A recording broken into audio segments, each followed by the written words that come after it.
Hobart, where the opposition leader Bill Shorten is speaking at the ALP State Conference. We can win the next election.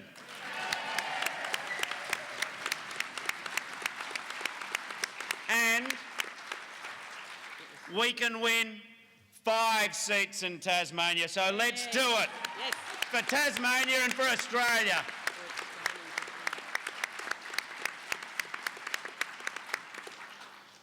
I'd like to acknowledge the traditional owners of the land upon which we meet, pay my respects to their elders, both past and present. You live in a remarkable state. Tasmania is a place, as you know, of incredible natural beauty. But I believe that Tasmania's best resource has always been its people. Strong, creative and resourceful people. I also know that Tassie people have long memories.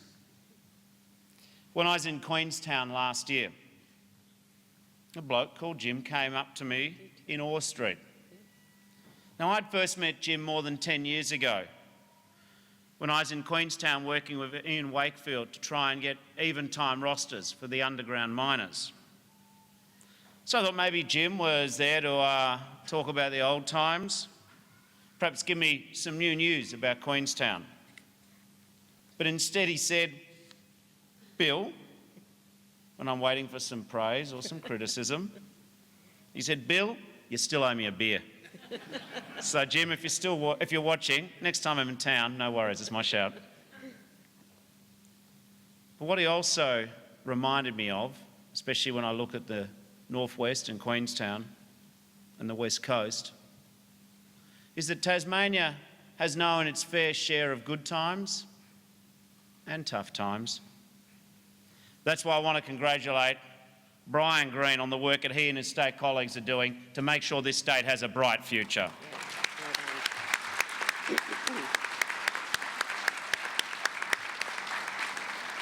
Brian has been working with his team on rebuilding Labor so that we can stand up to Tony Abbott and Will Hodgman's $2 billion worth of cuts to Tasmanian hospitals and schools. And I personally couldn't be more pleased with the great Labor team that we've assembled in Tasmania for the next federal election. Julie Collins has been a remarkable driving force behind our Tasmanian task force. She's been travelling around with our shadow ministers. She does help the leadership in listening to local businesses and communities, shaping the best policies for jobs, skills, training, technology and aged care.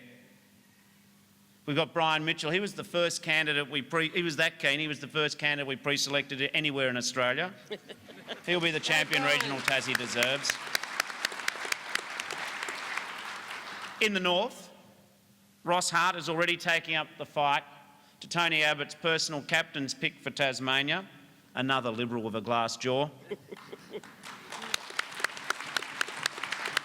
Ross lives and breathes Launceston. He'll be a great local member. And in less than 2 months, Justine Key has already shown more initiative, more care, more understanding for North West Tassie than Brett Whiteley's shown in a decade of talking down Tasmanians. Go, Justine.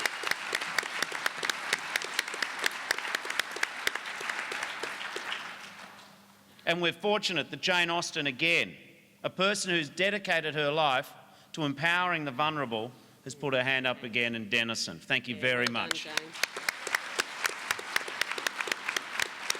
Good to see you. And along with all of our strong senators and Senate team, this is a Labor team that will deliver for all Tasmanians. But as I said, we're not just in this contest, just up for the contest, we're in it to win it. Labor, in this time in opposition, has reunited.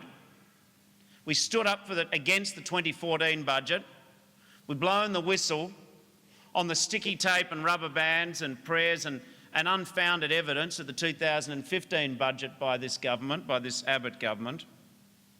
And our approach, and this is what Labor people expect, and indeed millions of Australians who expect Labor to be strong, our approach is that we will treat we will go in hard in every contest. We will play to win every contest against the Abbott government.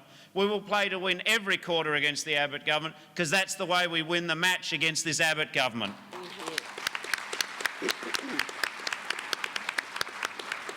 There are millions of Australians who want to see a strong Labor opposition. And the stakes have never been higher for Australians when you think about the important issues that are currently being neglected by Mr Abbott. You know that list. Mr Abbott and his Liberals neglecting Australians and Tasmanians on jobs, neglecting Australians and Tasmanians on proper health care, neglecting Australians and Tasmanians on schools. The stakes have never been higher. We know, you know, and all Tasmanians know that Mr Abbott is stuck in the past. We know that there is a clear choice at the next election between Mr Abbott and his Liberals, stuck in the past, and the Labor Party building for a brighter future for Tasmania. Now, let's face it though, to be fair, there's one thing that Mr Abbott is good at. It probably is only one thing.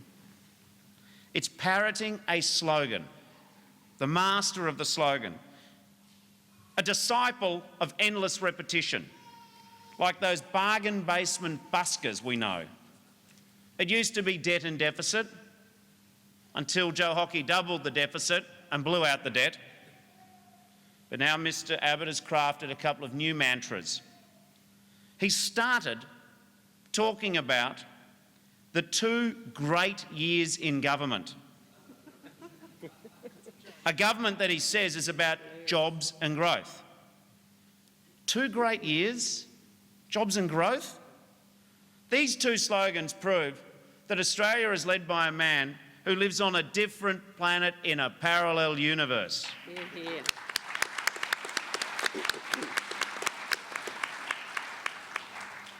Now, in the spirit of bipartisanship, I offer Tony a tip. When you provide your Praetorian Guard of Cabinet with their daily talking lines, when you tell your Praetorian Guard of loyal Cabinet Ministers to say that you're going exceptionally well and that leaks are not a problem, and then that gets leaked, it's official, people, they have a problem. You and I know, friends, the truth about Mr Abbott's last 2 years. It's been 2 years of missed opportunity for the nation. No one can deny that he got a strong vote at the last election. People were looking for different things. But in the last 2 years, we've seen a pattern of an experimental, extreme right-wing government in this country, out of step with mainstream community attitudes on so many matters, breaking nearly every promise they made. Jobs and growth, spare me. It's almost false and misleading conduct to say that. Unemployment's up and growth is down.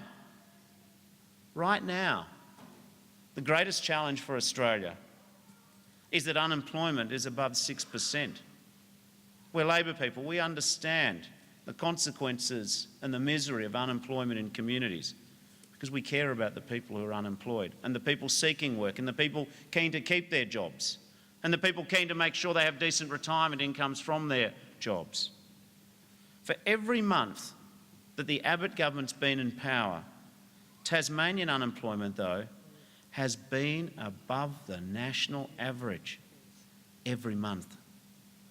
After 700 long days of Mr Abbott and Mr Hockey's government, there are 800,000 of our fellow Australians who are unemployed. There are 1 million Australians who would like more work but can't find it. There are 800,000 Australians on disability support looking to get back into the workplace in many cases. The government has no plan for them. It just demonises them and accuses them as somehow they're responsible for their disability. When you look in the southeast, youth unemployment is nearly 23%. That's a full 9% above the national youth unemployment rate. The average age of a Tasmanian job seeker is 37. The average period of people that they're looking for work is 36 months. That's 3 full years. That's so far above the national average. It's a disgrace. But when Tasmania, and indeed all of Australia, need a plan for jobs more urgently than ever, we know that the Liberals are only more urgently than ever trying to secure their own rotten jobs. And we should never forget the damage that Mr Abbott and Mr Hockey's grotesque crusade against renewable energy has done to jobs and investment. There are already 20,000 Australians who work in renewables. This should double over the next 15 years. More jobs in advanced manufacturing, installation, maintenance, programming, development. And by 2030, in the Asia-Pacific region, there will be $2.5 trillion of investment for renewable energy up for grabs. What I do not understand is that last year, when 1.2 million jobs were created in renewable energy around the world, we've gone back 13%. That's not leadership, that is surrender. I want Australian companies, I want companies here, right here in our own community of Tasmania, to get a share. That is why the Labor Party is leading. That is why we have put up the ambitious goal of 50% renewable energy by 2030, because we are a party who will lead.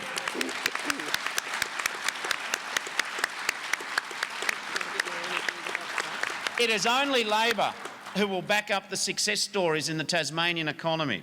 Hayward Steel outside of Launceston, helping build as part of its workshop the wind towers of the future. It is only us who will see the good projects for farms and communities like the new Granville wind farm on the west coast. There are already 21,000 Tasmanian households that have embraced solar power, saving around $12 million on their power bills. See, that's who Labor is. We believe in giving consumers control over their electricity prices. We believe in providing opportunities. Speak to any of your fellow citizens who've put solar panels on their rooftops. They don't complain about the cost. They just wonder why it took so long for them to do it. This is the future Australia believes in. We do not believe in politics as usual in the Labor Party. We believe in articulating a vision for the next 15 and 20 years. We're not interested in the negative attacks and the base fear campaigns of Mr Abbott's Liberals. We are interested in explaining to Australians our plan for the future. We believe that politics can be better than it currently is. We recognise the cynicism and dissatisfaction in the Australian community towards politics as usual. Australians do not expect future governments to be in their lounge room working out who they can marry, but they do expect us to articulate a plan for the future so that people at work now can reasonably hope for ongoing work and a dignified retirement, so that people now can hope that their children will have the skills and opportunity and indeed the policies of a government to attract the jobs of the future to our state, to our nation.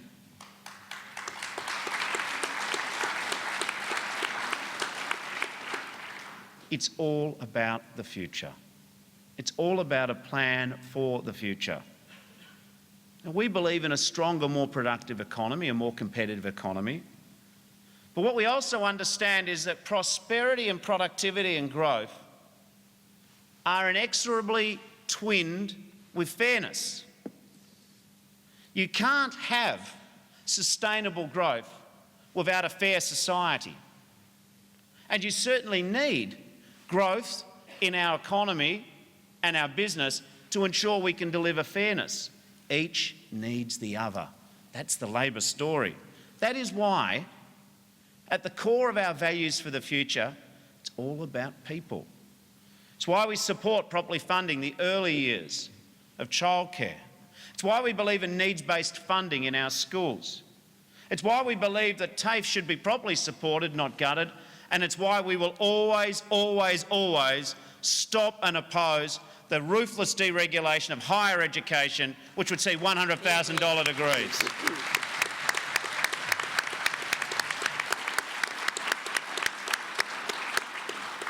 And that is what is good about the Labor story. We understand that, be it education or indeed healthcare, these are not just measures of social justice and fairness. They're actually efficient mechanisms of distributing the ability to grow our economy. I believe, and you believe, in an Australia where it is your healthcare card, not your credit care card, which determines the future of your healthcare. We believe it's Medicare, not credit cards, which determine your health. That's why we believe in compulsory superannuation. I groan when I watch Mr Abbott and his team talk about how they're the party of superannuation. It's actions, not words, that count. Remember the story of superannuation and compulsory saving in this country. It was unions and a Labor government who negotiated together to forego a wage rise for the first 3%. It was Labor again who voted to increase it to 9%. Both times we have Mr Abbott calling superannuation. He famously said that superannuation is a con job and this man wants to be in charge of the system. He says trust him with the future of retirement income. And when we proposed to go up to 12% and we narrowly got that through, it is Mr Abbott and his Liberals who've frozen increasing superannuation at 9.5%. It is not a fair world in Mr Abbott's utopia. On the one hand, he's willing to cut your pensions. On the other hand, he doesn't want to support you saving for yourself. There is no fairness in that prescription, especially when in the future, in the near future, 20 in every 100 Australians will be over the age of 65. We believe in the House of Labor that if you work hard your whole life, it's reasonable for you to have a safety net of a modest pension and support to save for yourself. We also believe in boosting infrastructure. See, for us, jobs is not just a mantra or, as I said, a bargain basement slogan by an inadequate B-grade busker. What we believe in infrastructure is it generates jobs and productivity, better regions and better cities. And when we talk about infrastructure, it's not just roads, it's public transport, it's also digital infrastructure. Only Labor can be trusted with the future of the national broadband network, connecting important communities like Scottsdale, Smithton, Midway Point to the digital economy. I want small businesses in our regions to be able to connect with the world to compete and succeed. But there's a further and final matter which I wish to raise and draw to this conference's attention today. It's something close to my heart, and I know it's close to your hearts. The National Disability Insurance Scheme. When I became a Member of Parliament and Parliamentary Secretary for Disabilities, I thought I had seen disadvantage in the workplace and unfairness. Nothing prepared me for the lives of second-class exile in their own country, the people with profound and severe disabilities experience, and their families and carers. As it said on the film, in our midst, and maybe even some of you, older Australians awake at midnight, anxious, who will love your precious adult child as much as you will when you no longer can. We talk a lot about what it means to be Australian. Good at sport, egalitarian, a larrikin streak. But I also think that when we explain what it means to be Australian, what we want our children to see in the mirror of who we are as a nation, what we would like to explain to strangers about who Australians are, yes, we want to be smart. Yes, we want to be prosperous. Absolutely, we want to be secure. But we want to be fair. And to me, there are many areas of social justice that Mr Abbott and his Liberals are neglecting. But there is no clearer example of broken promises, of a lack of commitment, than a government who doesn't understand that it is unacceptable for young people to be spending their days in retirement homes simply because there's no alternative care available. It is unacceptable that Australians may have to move interstate to shop around for jurisdictions which are slightly more fair than other jurisdictions just to get the basics of decency and dignity. The National Disability Insurance Scheme, the rollout of this has been breaking down the high walls of disadvantage. Now, under Labor, Tasmania was the launch site for the National Disability Insurance Scheme. The plan's already empowering 1,000 of their fellow Tasmanians aged between 15 and 24 living with a disability. Now, before the election, we know the formula. Mr Abbott said, no worries, unity ticket, bipartisan, blah, blah, blah. You know what he's like, saying do anything to keep his current job. He promised he would deliver it in full, on time. But ever since this government's come to power, we keep seeing these whispers. You know how the coalition work. A whispering campaign against the NDIS.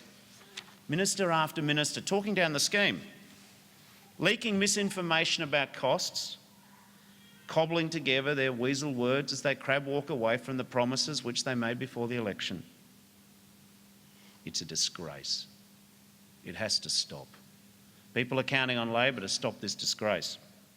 I believe that the National Disability Insurance Scheme is a measure of our national conscience.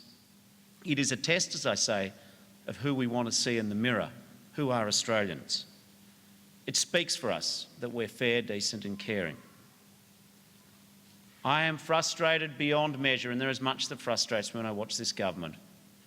When the government always talk about the cost of the NDIS, as if there is no cost now to the current inefficient system. They know the price of everything, this government, and the value of nothing. So I call upon Mr Abbott at this Tasmanian Labor Party conference to repeat the promise that you gave before the last election when it comes to the National Disability Insurance Scheme. No cuts, no delay, no more lies. Hear, hear.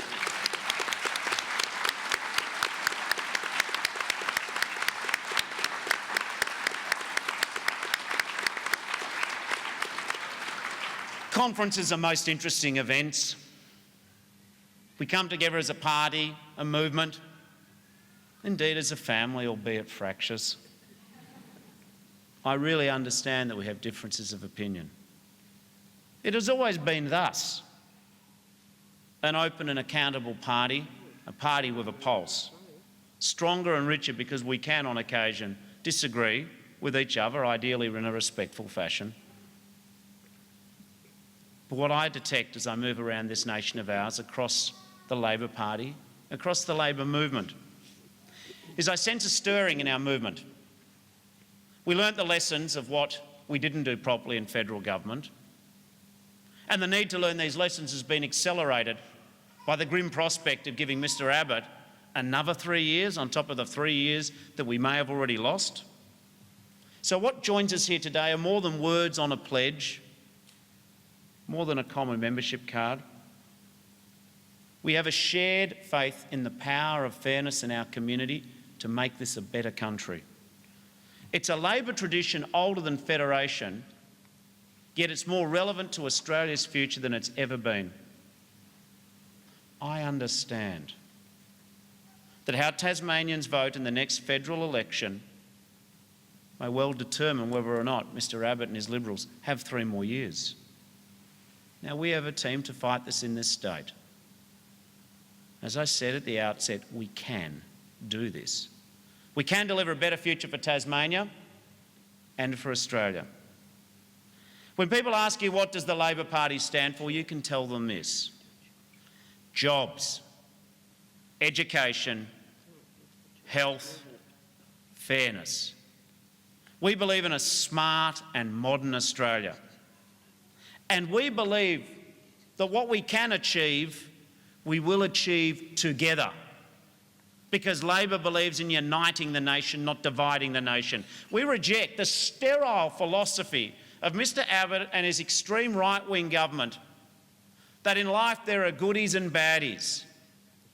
Their latest attack has been, on some environmental groups up in Mackay. But this is a government who love to divide. The disability pensioner who's not pulling their weight. Remember leaners and lifters? Remember when Mr Hockey said the age of entitlement was over? Well, that wasn't right, was it? But what Labor believes is that we can achieve good things for this country. We believe that our first 100 days in government should set the direction for the next 15 years, because Labor always dreams of better days for Australians. So it's jobs, it's education, it's health, it's fairness. And with Australian Labor, we will advance Australia. Thank you very much.